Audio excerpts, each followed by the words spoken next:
Good morning and happy October.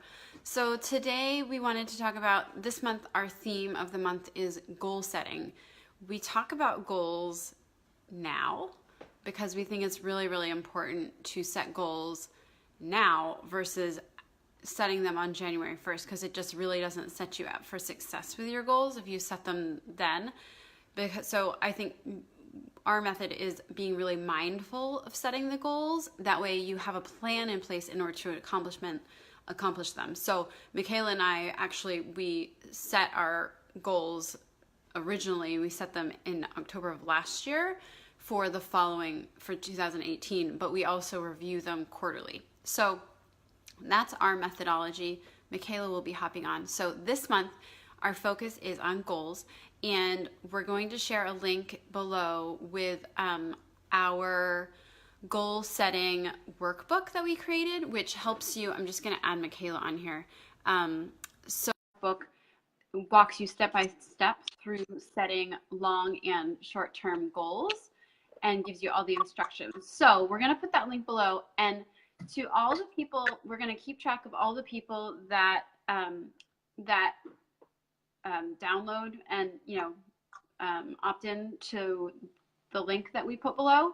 And on October 12th, which is not this Friday but the next Friday, we're going to do a drawing for all the people that are participating, and whoever wins that drawing will get a free 30-minute goal setting session with us. So in that session, we'll hopefully pick up at least one goal, long-term goal that you'd like to accomplish, and we'll walk you through step by step through the worksheet.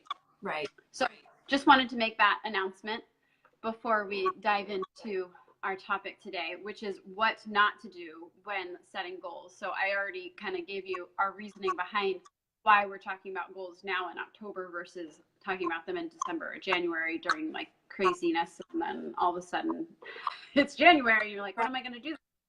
So the first thing is setting them so big that you don't believe it's possible or you don't know where to start. So that's a big one, because it can be really overwhelming. Like, I want to get a new job. Right. What's the job? And you got to get detailed and you have to dig in. And so a lot of times people aren't successful with their goals in accomplishing any part of them because they look at it and they shut down because it's just right. It's just and anxiety, and actually is like goal setting should be a fun process. It should be a process of like tapping into your, intuition and seeing what feels good and actually being able to visualize this goal and kind of try it on. And this is something that Maya and I do quarterly. We do this for our business, and then we also do it for our personal life as well. So there's different, ways you can do it, but get started. And it's one of those things that, next time you do it around, it'll get quicker. You'll be more focused. But if you don't set goals, you're just going to be like, you don't want to live an average life. Right. And so if you don't set goals, you kind of will, because you don't know what milestones you've hit, or, you aren't dreaming big enough, and you're kind of just content with your day-to-day life, or you're going to wake up in 10, 20 years and regret that you didn't work at, doing something you really are passionate about. So right. Don't be afraid of just being perfect, right? Because even Maya and I started this business without knowing anything about like online, we took courses. We literally stayed up late to study. We read everything we can about it every day. So you learn as you go. So don't worry about being perfect in the beginning. Just, set a goal that you believe you can achieve and you believe that you want to live, right? So that's number one. Number two of what not to do when setting goals, it's stop at setting them, right? So most people, they get their pen and paper, or New Year's they do it on resolution. their phone, and And then they get excited of like, oh, that's a fun goal, and they write it down, and then they put it aside and maybe don't look at it for months or years, and it gives them anxiety to even think about it, because life happens, and you know, they never got to do even one thing, and they would Right. be able to break it down where it's the goal stayed at that big goal, you know. And one thing you're going to learn with a workbook is we are able to break this big goal down into smaller tasks, which makes things, you know, a lot, you know, better, like achievable.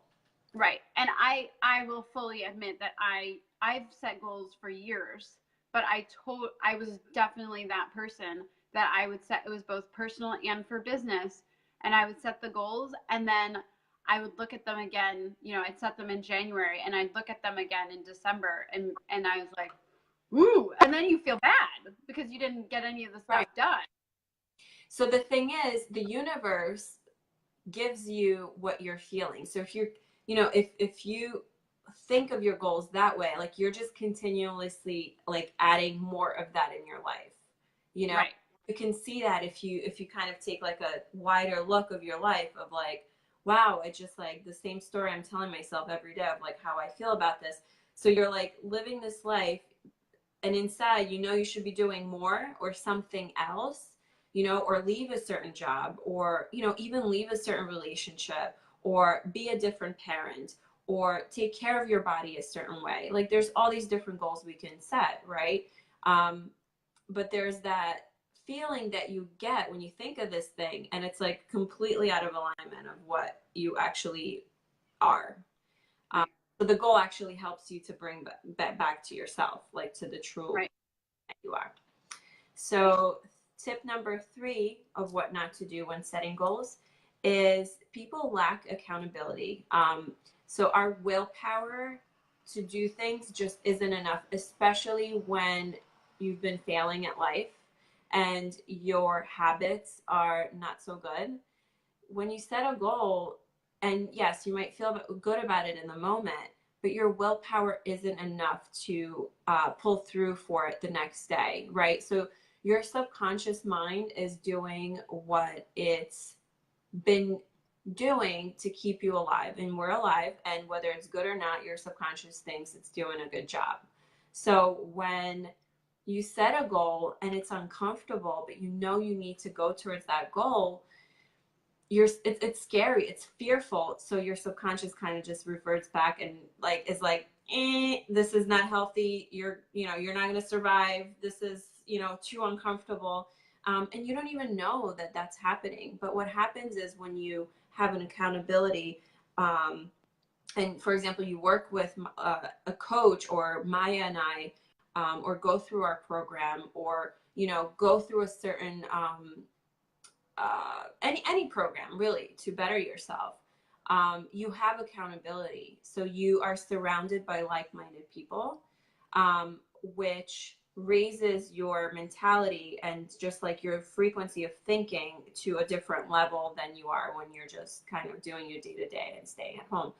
Right. So accountability is one of the biggest factors of just like listen, like even celebrities have trainers, right? Or coaches or stuff like that to keep them going, because doing it by them, nobody does it by themselves, by the way. Oprah, Tony Robbins, like all these top people, they actually have a coach for everything, you know, whether it's nutrition, whether it's fitness, whether it's mindset, business, marketing, online stuff. Like, you know, we can't do it by ourselves. So being able to admit that and just be open to like, okay, I can't do it by myself, I need help. And sometimes that's not your family, you know, because your family, again, just like your subconscious, wants you, like, is comfortable with you doing what you're doing, whether you're depressed or anxious or not, you know, like they're okay with it because it's who they think you are. But you have to, like, you know, break the ceiling, just commit to yourself, and you know, find your accountability tribe. You know, in our course we have a separate group from this, and it's a online tribe of just moms that are truly ready to commit to their health, their wealth, their relationships, their parenting skills.